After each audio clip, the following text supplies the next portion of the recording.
পঞ্চায়েত কার্যালয় আছে, প্রধানও আছেন বটে, কিন্তু ভোট মিটে যাওয়ার পর শাসক দলের হুমকির জেরে অফিসে যাচ্ছেন না তিনি। সাফাই বিজেপির প্রধানের। শাসক দলের তরফে অভিযোগ অস্বীকার করে কাজে গড়িমসির পাল্টা অভিযোগ। এদিকে এই দুয়ের জাঁতা কলে পড়ে হাবুডুবু খাচ্ছেন নাটাবাড়ির 1 নম্বর পঞ্চায়েতের বাসিন্দারা।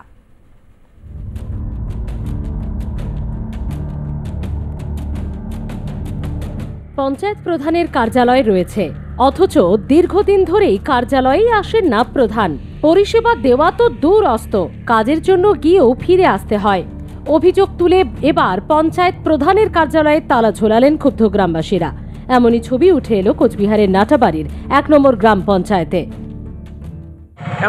এই এলাকার নাটাবাড়ি 1 নম্বর অঞ্চলের বাসিন্দা আমরা। নিয়মিতভাবে যদি আমরা অঞ্চলে যাই, অঞ্চলে যে আমাদের পরিষেবাটা একটা সার্টিফিকেট থেকে শুরু করে যে আমাদের গ্রামীণ উন্নয়নের যে সহযোগিতা, সেটা আমরা অঞ্চল থেকে পাচ্ছি না। যার জন্যে আমরা গ্রামের লোক আজকে একত্রিত হয়ে আমরা এই অঞ্চলের লোক একত্রিত হয়ে আমরা অঞ্চলে তালা ঝুলিয়ে দিচ্ছি। হ্যাঁ, বিজেপি পরিচালিত অঞ্চল। গ্রামবাসীদের অভিযোগ খারিজ করে পাল্টা ভোট পরবর্তী হিংসার অভিযোগ তুলেছেন বিজেপির পঞ্চায়েত প্রধান বাবলি মণ্ডল অধিকারী।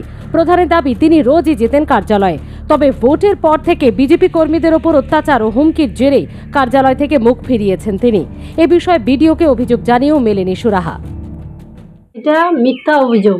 আমি প্রতিদিনই অঞ্চলে যেতাম, কিন্তু গণনার পর থেকে সবাই খুব অত্যাচার করে। জিপিতে গিয়ে আমার কর্মীকে মারধর করে এবং কাউকে বাইরের কাউকে যাইতে দিবে না। ওরা কী করে, আমাকে যে নিয়ে যায় তাদেরকেও যেতে দিবে না, আমাকে একাই যেতে বলে। আমি প্রশাসনকে জানিয়েছি এ বিষয়ে। বিডিও স্যারকেও আমি আমার প্রধানের প্যাডের মধ্যে আমি লিখিত দিয়েছি।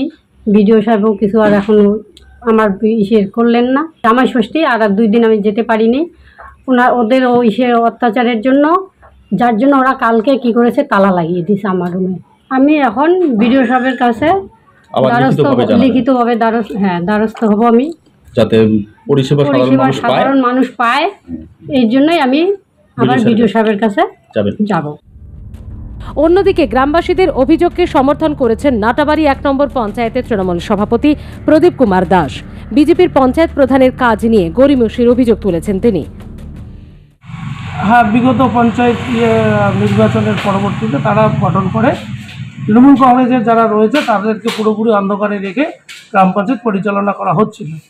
সেই ক্ষেত্রে রিলিফ থেকে শুরু করে উন্নয়নমূলক যে কাজের বা ডেভেলপমেন্টের যেগুলো রয়েছে গ্রাম পঞ্চায়েতে, সেগুলোর থেকে পঞ্চায়েতরা অন্ধকারে রয়েছে। এবং পঞ্চায়েতরা যথারীতি যাওয়া আসা শুরু করেছে, তারা যাচ্ছিল তাদের বিষয় জানার জন্য। সেই ক্ষেত্রে তারা বঞ্চিত রয়েছে, পরিষেবা পাচ্ছে না। এবং রিলিফের ক্ষেত্রেও একটা গড়িমসি আছে, এবং কিছু কিছু কাজের ক্ষেত্রে পঞ্চায়েতরা পুরোপুরি অন্ধকারে। সেটা হয়তো বিক্ষুব্ধ জনতা হয়তো গ্রাম পঞ্চায়েত প্রধানকে পাচ্ছে না গ্রাম পঞ্চায়েতে, সেভাবে ঘটনাটি ঘটতে পারে বলে মনে করি। কিন্তু আমাদের দিকে যদি কোনো অভিযোগ নিয়ে আসা হয় তৃণমূল কংগ্রেসের পক্ষ থেকে, এটা আমরা ভিত্তিহীন বলে মনে করি। নাটাবাড়ি 1 নম্বর গ্রাম পঞ্চায়েতে 10টিতে বিজেপি ও 7টিতে তৃণমূলের পঞ্চায়েত রয়েছে।